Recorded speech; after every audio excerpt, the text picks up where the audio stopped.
Hello, my beautiful Voidian children, and welcome back to our life. We're on Fireflies. We're almost to the end of the first summer.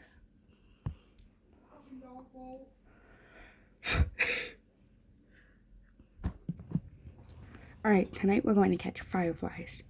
At this blunt declaration from your sister, you looked up from your macaroni and cheese dinner. Fireflies were a familiar sight over summer, coming out on warm nights to dance through the sky. Tonight was particularly balmy. You knew there were bound to be a ton of them out. Oh, you are you?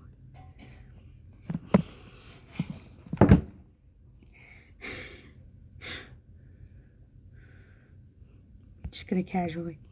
You like catching fireflies just as much as the next kid, but you wish Lizzie would ask you what you wanted to do for a change. That's a great idea, Lizzie.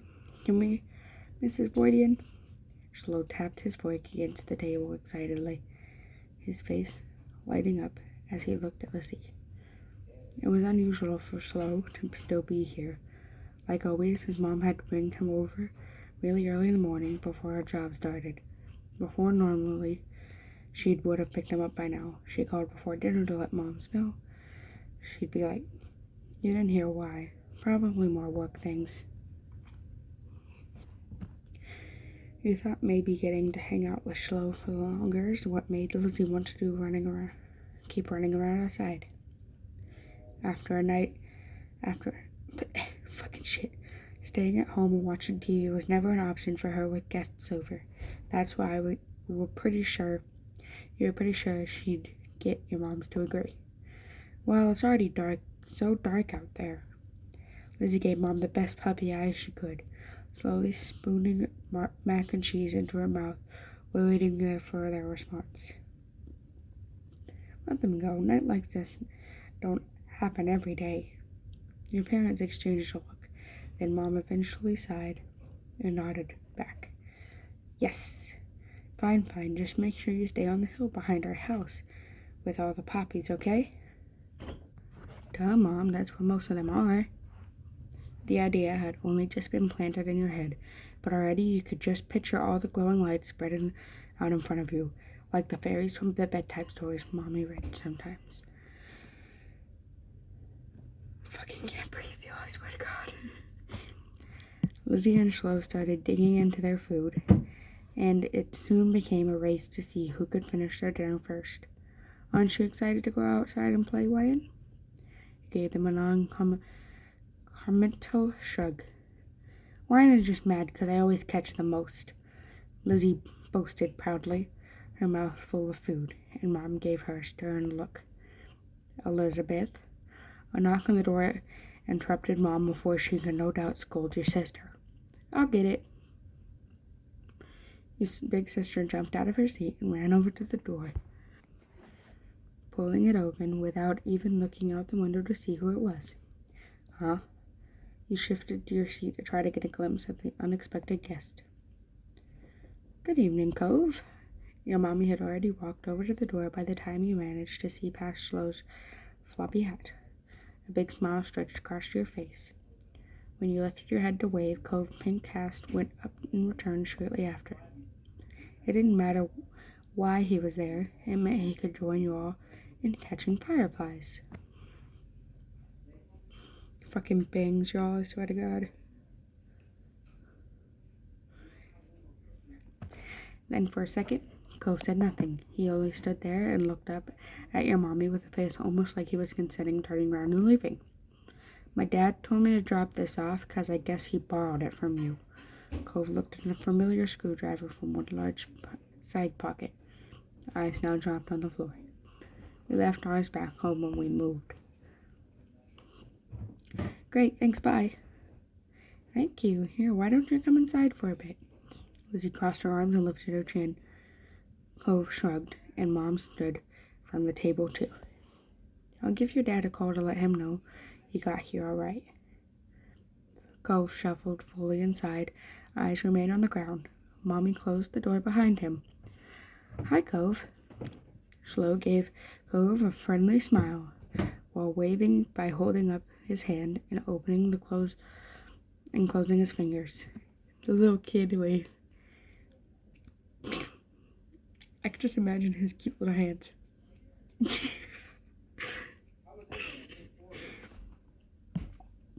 Cove nodded in response. Cove, are you going to catch fireflies with us? You can come outside with us if you want to. You weren't sure what to say now. From the corner of your eye, you could see Lizzie glaring at you for mentioning the excursion to an outsider. Excuse me, Cove is not an outsider. Trying not to meet her gaze, you looked at Cove. Whatever Lizzie thought of him, he wasn't exactly a stranger anymore. We're going to catch fireflies on the hill out back. You said that with a smile, hoping Cove would want to come. I can do that. I've never caught one before. It's too bad he didn't have a chance before now. The fireflies weren't out when he first moved in, and there must have been anywhere he used to live. Yeah, like when I lived in Ohio, you would see them everywhere. And now in Kentucky, it's like you don't see any, and it's like, where are the bugs? The bugs! We can't go until after dinner. After she pointed us out, Lucy walked back to the table and looked at her seat. There wasn't much left on her plate. Since this was very true, you decided to finish up your own stuff as well. Cove stepped closer and eyed what was on the menu for your family's meal. Have you eaten yet? Yeah, my dad and I ate earlier. What did you have? Eggs. The clipped one-worded answer seemed to discourage Schlo from asking any more questions. His eyes slowly wandered back to the last scraps of food on his plate.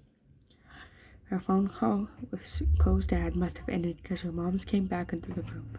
Cove, your dad said you can stay for a little while if you'd like, but he's going to come geek before it gets too much later. Sure. Oh, fun. This will be so nice. As you polished off the metal, you hoped it would be too. The three of you all finished eating shortly after, and Lizzie led the way outside. Remember, don't stray too far. It's fine, Mom. Schlo trailed so closely after Lizzie, he was nearly stepping on her heels. You smiled lightly at Cove, gesturing for him to follow. After a moment, he did. Bye, children. Freaking itchy nose, y'all.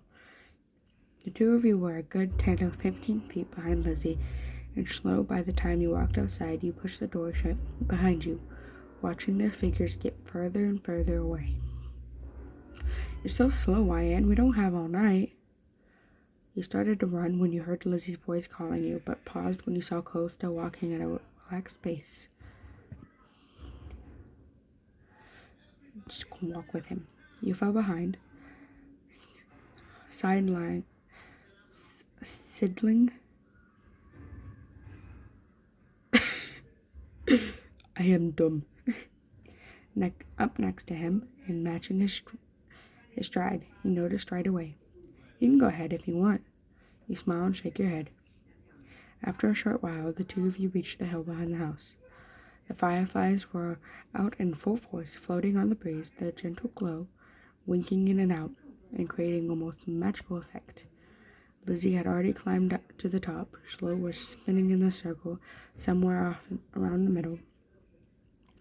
Wow. Schlo took a moment to come over and welcome the both of you to the hill. Hi guys, it's really great out, huh? See how many there are? Yeah. A firefly danced throughout the sky, landing on Cove's sea green head.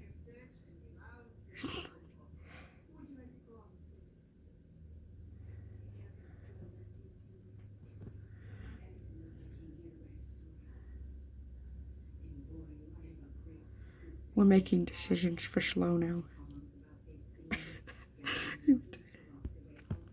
Covering your mouth with a hand, the sound escaped you, and Cove looked at you in confusion. What? Oh, look, Lizzie has one. That's amazing. Schlo ran to the highest point of the hill, making sure not to lose his hat or backpack along the way. You hummed as the group divided and conquered, shifting your gaze to the dozens of fireflies sailing around. The game was on.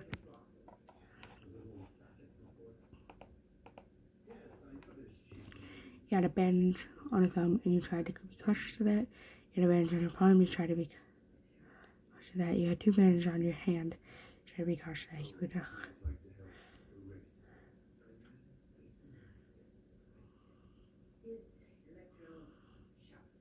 Shall we make Wyan clumsy? Clumsy child. Clumsy child. Spotting one close by, you approached it in an assassin-like self, crouching down to make yourself seem less of a threat. Slowly dragging one foot in front of the other, you crept towards it, arms outstretched. You closed your hand around a little glowing orb, carefully not to crush it. The firefly landed on your palm, almost docile, and started down and you stared down at your prize in a delight. Its tiny legs tickled your skin, and you giggled at the sensation. Cove kept up with his target, but when he tried to grab it, his pink cast waved awkwardly throughout the air, foiling his efforts to clap his hand around the firefly. That cast getting in the way again. Cove watched and it vanish into the air with a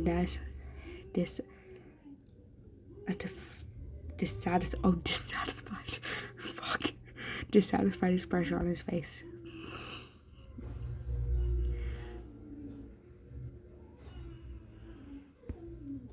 Cove, here's one. Do you want to look at it? Cove gave one more look in the direction of his lost prize before coming closer and peering at the insect crawling across your palm. You held out your hand and leaned closer, eyes widening a tad behind his glasses. Cove remained hypnotized by the little bug as he inched his hand closer to yours. Ultimately, he settled his fingers lightly over top of the ones you were holding open. It tingled. You stayed very still. You were so nervous you thought you'd stop breathing, but no matter what, you didn't want to scare the shiny treasure. I like that little thing there. Oh my goodness, the detail. It added the little band-aid. That is so cool. The firefly, noticing the new connection, crawled up onto Cove's hand. He gently gasped. It worked. Yeah, you got one. The fuck was that? I don't know. I think it was my... Cove's lips turned up into a slow smile, and his eyes shined brighter than the buck. Thanks, Wyan. With a laugh, he gave the palm of your hand a friendly smack, performing an awkward low 5.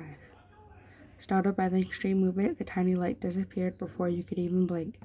Your firefly was gone. Oops, sorry. That's okay. You couldn't keep it forever. Right? Bugs had to stay outside. Let's get another one.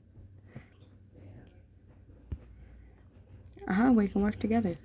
His face broke out into a wide grin. We'll get a bunch.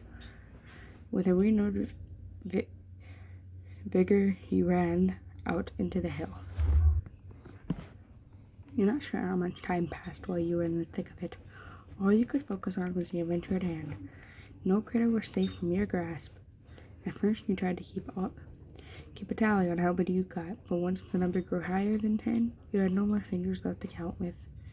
You were having the time of your life, racing up and down the hill with the crash of the ocean and the sound of everyone's laughter echoing in the background. Why in this way?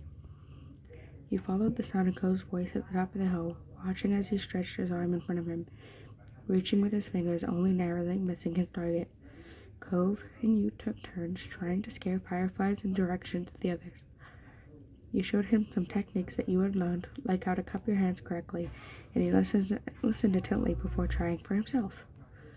There were a few times when you almost ran into each other, giggling as you dove to the side at the last moment. Luckily, disaster was avoided each time.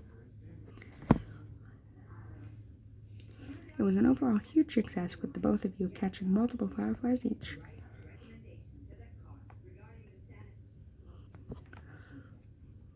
Eventually, the fireflies began to thin out and your energy started to lapse. You decided it was time to call off the hunt. child. Cove didn't complain. He breathed in heavily and his face seemed really flushed. That was fun, a lot of fun. He smiled at him broadly, happy that he had enjoyed the activity. Yeah, it was. Why, Cove, get up here, we're gonna have a race. The shouting caught you off guard. It had been quite a while since you heard from Lizzie and Schlo. You glanced over to see the both of them standing at the top of the hill again, Lizzie beckoning you with quick hand gestures. It was like that you knew there wasn't much room for disagreement. Up in the incline you went. From the corner of your eye you saw Cove was coming as well. He didn't care for Lizzie a lot, so you thought he might be intrigued by the idea of a race. Hi. Hi, Cove. You can't roll down the hill, so you'll try again. You'll be a referee for the rest of us. As Lizzie pointed this out, Cove froze in place. Oh, it was that kind of race. He frowned down at his cast. That was the second time it got in the way tonight. What? Yeah, you'll watch and see who gets to the bottom first. That's important, got it? I guess. I got a freaking cut in my cheek, y'all. The cast was sturdy. If he was careful, he could have done it. Lizzie might have been looking for a reason to make someone else the referee, but it was already decided. Really? Why? You don't have to. It's okay. I want to watch. You moved beside him on top of the hill, even though Lizzie eyed you and made a face. That's not how races work. We only need one referee. Shrugging your shoulders, you refused to budge, and Lizzie let out a huff before throwing her hands in the air. Fine. I'll be the winner whether you join it or not. Lizzie moved and lay down, and Schlo did the same. Cove stood slightly to the side and get a better vantage point, and you stood next to him. Count down. Cove stood up a little straighter. It seemed like he was taking his newfound referee duty seriously. 3, 2, 1, go! Lizzie and Schlo took off, letting gravity do the work and rolling at a high speed towards the bottom of the hill. You and Cove leaned forward to watch them go, eyes peeled for watch of the two to reach the bottom first. They were both neck and neck until halfway down the hill, Lizzie started to veer off to the side, giving Schlo a huge advantage. She obviously hadn't noticed a thing, and as soon as Schlo reached the bottom of the hill, he jumped up excitedly and threw his hands in the air. I won! Almost immediately, he fell back onto the grass, still dizzy from his roll down the hill. Lizzie stomped on the bush she had ended up in, spluttering angrily and brushing Lise off from the front of her dress. Not bad. You got lucky. Let's do it again and see who wins for real. Kids, it's time to come in. No! You snickered, feeling grateful you hadn't had to be a part of the mini debacle. You caught Cole's eyes and saw that he was doing the same. It had gotten late and was beginning to feel just a bit chilly as you made your way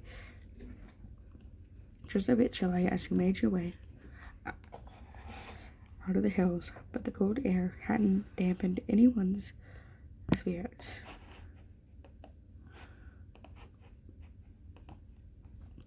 The four of you walked back home together, side by side, down your neighborhood street, discussing the evening with each other, each person trying to prove that they weren't the ones who got the fireflies. You knew that whoever really did catch the most didn't matter much anyway. All that mattered was that you all had a good time, which, judging by the smiles on everyone's faces, you did.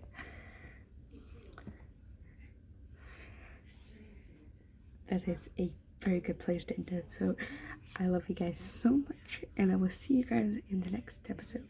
Goodbye.